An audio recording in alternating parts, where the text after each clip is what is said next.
So ரீசெண்டாக வந்து பார்த்தீங்கன்னா ஐக்யூல இருந்து ஒரு கேமிங் ஃபோன் வந்து லான்ச் பண்ணியிருந்தாங்க, IQOO NEO 7 Pro.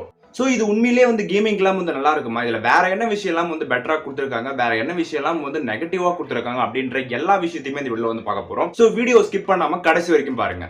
So first இந்த மொபைலோட டிசைன் வந்து பார்த்தீங்கன்னா பர்சனலாக வந்து எனக்கு அந்த கலர் வந்து பிடிச்சிருந்தது. ஸோ ஒரு ஆரஞ்சு கலரில் வந்து கொடுத்துருக்காங்க.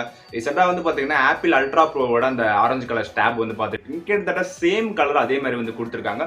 பார்க்க வந்து நல்ல ஒரு லுக்கா இருக்கு. ஸோ இங்க பேக்ல வந்து நம்மளுக்கு கிளாசி ஃபினிஷ் கொடுத்ததுனால இன்னுமே வந்து நல்லா இருக்கு. ஸோ இதுல இன்னொரு வேரியன்ட் இருக்கு, ஆக்சுவலா லெதர் ஃபினிஷ் மாதிரியும் இருக்கும் அது. ஸோ இந்த மொபைல் டிஸ்பிளே அப்படின்னு வந்து பார்த்தீங்கன்னா நம்மளுக்கு 6.7 இன்ச்சஸ்க்கான ஒரு ஃபுல் ஹெச்டி பிளஸ் டிஸ்பிளே வந்து கொடுத்துருக்காங்க. இங்க AMOLED தான் வந்து யூஸ் பண்ணிருக்காங்க. ஏன்னா இந்த பட்ஜெட்டுக்கு AMOLED யூஸ் பண்ணலாம். அது மட்டும் இல்லாம 120 ஹெர்ட்ஸ்க்கான ரெஃப்ரெஷிங் ரேட்டும் வந்து நமக்கு கொடுத்துருக்காங்க. கூடவே நம்மளுக்கு 1300 நிட்ஸ்க்கான பிரைட்னஸும் வந்து கொடுத்துருக்காங்க. இது இன்டோர்ல மட்டும் இல்லாம அவுட்டோர்ல நீங்க எவ்வளவு வெயில்ல வந்து யூஸ் பண்ணாலுமே பிரைட்னஸ் வந்து பக்காவா உங்களுக்கு வந்து இருக்கும். ஸோ இந்த மொபைல வந்து நம்மளுக்கு இன் டிஸ்பிளே ஃபிங்கர் பிரிண்ட் தான் வந்து கொடுத்துருக்காங்க. இது வந்து ஃபாஸ்டா ஒர்க் ஆகுதுன்ற மாதிரியும் வந்து யூசரோட ரிவ்யூ வந்து பாசிட்டிவா தான் இருக்கு. ஸோ இதோட சிப்செட் வந்து நம்மளுக்கு Snapdragon 8+ Gen 1 வந்து கொடுத்துருக்காங்க. இது ஒரு 4nm கான சிப்ன்றனால நம்மளுக்கு பேட்டரியோட கன்சப்ஷன் ரொம்பவே கம்மியா தான் இருக்கும். அதுவும் இல்லாம இது வந்து ஒரு கேமிங்காகவே உருவாக்கப்பட்ட ஒரு சிப் தான். இது கூடவே வந்து பாத்தீங்கன்னா டெடிகேட்டடா வந்து எக்ஸ்ட்ரா ஒரு சிப்பும் வந்து கிராபிக்ஸ்க்காக கொடுத்துருக்க மாதிரி வந்து சொல்லிருக்காங்க. ஸோ இதனால வந்து பாத்தீங்கன்னா கேமிங் வந்து நம்மளுக்கு இன்னுமே ஸ்மூத்தா இருக்கும். சோ இந்த மொபைலோட பேட்டரி அப்படி வந்து பார்த்தா நம்மளுக்கு 5000 mAh கான ஒரு பேட்டரி வந்து கொடுத்திருக்காங்க. அது சப்போர்ட் பண்றதுக்காக 120 வாட்ஸ் கான ஃபாஸ்ட் சார்ஜிங் சப்போர்ட்டும் வந்து கொடுத்திருக்காங்க. இது வந்து பார்த்தா நம்மளுக்கு 8 மினிட்ஸ்ல வந்து 50% சார்ஜ் வந்து ஏற மாதிரி சொல்லிருக்காங்க. அதே மாதிரி ஃபுல் சார்ஜ் வந்து நம்மளுக்கு 30 மினிட்ஸ்ல வந்து ஃபுல் ஆயிடுற மாதிரி சொல்லிருக்காங்க.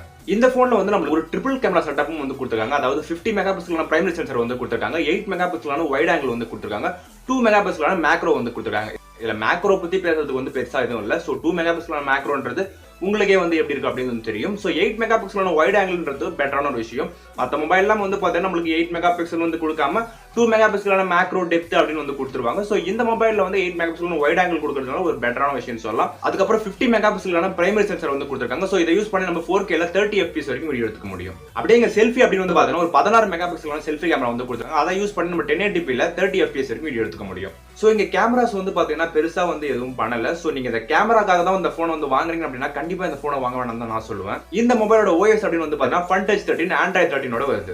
இப்போ வர மேக்ஸிமம் போன்ஸ் எல்லாமே Android 13 தான் வருது. ஸோ அது பெரிய விஷயம் ஒன்றும் கிடையாது. ஸோ இந்த மொபைலோட ஸ்டோரேஜ் அதுக்கப்புறம் ரேம் வந்து பார்த்தீங்கன்னா உங்களுக்கு ரேம் வந்து 8GB வந்து இருக்கு, 12GB வந்து இருக்கு. ஸோ ஸ்டோரேஜ் வந்து பார்த்தீங்கன்னா 128 இருக்கு, அதுக்கப்புறம் 256 இருக்கு. ஸோ இதோட பேசிக் வேரியண்டான 8GB 128GB ஸ்டோரேஜ் தான் வந்து நம்மளுக்கு 35,000 பட்ஜெட்ல வந்து வருது. ஸோ இந்த 35,000 இந்த போன் ஒர்த்தா இல்லையான்றதை வந்து நம்ம லாஸ்டா வந்து பார்க்கலாம். ஸோ அதுக்கு முன்னாடி ஒரு சில விஷயம்லாம் பேச வேண்டியது இருக்கு. ஸோ அதெல்லாம் வந்து பேசலாம். இந்த மொபைல் வந்து ஸ்டோரேஜ்க்கு வந்து UFS 3.1 வந்து கொடுத்துருக்காங்க. ஸோ ரொம்பவே நல்ல விஷயம் தான். ஸோ அதர் ஃபீச்சர்ஸ் அப்படின்னு என்ன கேட்டீங்க அப்படின்னா இந்த மொபைலோட ப்ரொடக்ஷன் அப்படின்னு வந்து கேட்டீங்கன்னா நம்மளுக்கு ஷார்ட் எக்ஸ்டென்ஷன் அப்படின்ற ஒரு ப்ரொடக்ஷன் வந்து யூஸ் பண்ணிருக்காங்க. ஸோ இந்த மொபைல் நம்மளுக்கு ப்ளூடூத் வெர்ஷன் 5.3 வந்து கொடுத்துருக்காங்க. ஸோ இந்த மொபைல்ல நெகட்டிவான விஷயம் அப்படின்னா என்னன்னு கேட்டீங்கன்னா இதுல வந்து ஆடியோ ஜாக் கிடையாது. ஆடியோ ஜாக் இல்ல அப்படின்னா உங்களுக்கே தெரியும், audio jack to type C வந்து நம்ம கடையில் வந்து வாங்குற மாதிரி இருக்கும். கிட்டத்தட்ட அது ஒரு 150 ரூபா செலவு அந்த மாதிரி வைக்கும். ஸோ அதுக்கப்புறம் வந்து பாத்தீங்கன்னா இந்த போன்ல வந்து நம்மளால மெமரி கார்டு வந்து போட முடியாது, ஒரே ஒரு சிம் கார்டு மட்டும் தான் யூஸ் பண்ண முடியும். ஸோ மெமரி கார்டு போட முடியாது வந்து ஒரு பெரிய விஷயமா அப்படின்னு வந்து கேட்டீங்கன்னா ஸோ 128GB வந்து ஸ்டோரேஜ் கொடுக்குறாங்க, 256GB வந்து ஸ்டோரேஜ் வந்து கொடுக்குறாங்க. ஸோ இது பத்தாம நம்மளுக்கு எக்ஸ்ட்ரா தேவைப்படுது ஸ்டோரேஜ் அப்படின்னா நம்மளால வந்து எக்ஸ்டெண்ட் பண்ணிக்க முடியாது. ஸோ அந்த மாதிரி ஒரு ஆப்ஷன் இல்லை.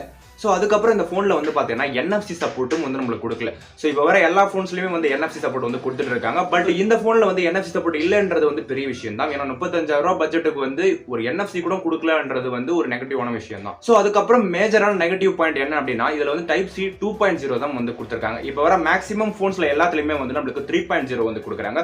ஸோ இந்த ஃபோனில் 2.0 தான் வந்து கொடுத்துருக்காங்க. நம்மளுக்கு டேட்டா டிரான்ஸ்மிஷனோட ஸ்பீடு ரொம்பவே கம்மியா தான் இருக்கும். இதை தவிர்த்து இந்த போன்ல வேற என்ன விஷயம்லாம் இருக்கு அப்படின்னு வந்து கேட்டீங்கன்னா நம்மளுக்கு வந்து ஸ்டீரியோ ஸ்பீக்கர் வந்து கொடுத்துருக்காங்க. அதுக்கப்புறம் IR பிளாஸ்டர் வந்து கொடுத்துருக்காங்க. ஸோ நம்ம ரிமோட் மாதிரி போனை வச்சு கண்ட்ரோல் பண்ணிக்கலாம். ஸோ அதுக்கு IR பிளாஸ்டர் இல்லையா.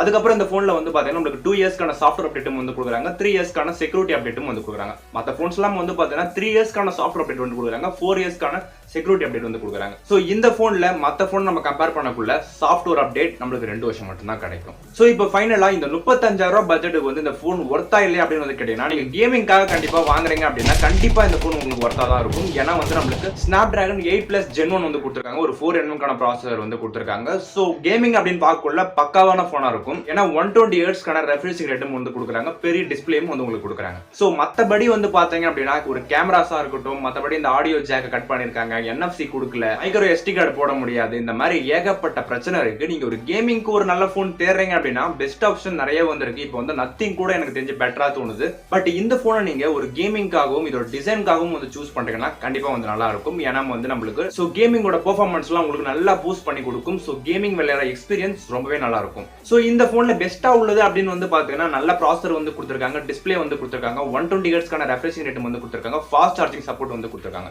ஸோ இதுக்காக வந்து 35,000 செலவு பண்ணி இந்த போனை வாங்கணுமா அப்படின்னு கேட்டனா டவுட் தான். மற்றபடி நீங்க வேற போனை கன்சிடர் பண்றீங்க அப்படின்னா நீங்க நத்திங் போனை சூஸ் பண்ணலாம், ரொம்பவே பெட்டரா இருக்கும். ஸோ இந்த போனை பத்தி உங்களோட ஒப்பீனியன் என்னன்னு சொல்லிட்டு மறக்காம கீழே கமெண்ட் பண்ணுங்க. அடுத்த எந்த போனோட ரிவ்யூ வேணும் அப்படின்னு சொல்லிட்டு அதையும் நீங்களே சொல்லுங்க. நீங்க இன்னும் நம்ம சேனலை சப்ஸ்கிரைப் பண்ணாம தான் பாத்துட்டு இருக்கீங்க அப்படின்னா மறக்காம சப்ஸ்கிரைப் பண்ணி வச்சுக்கோங்க.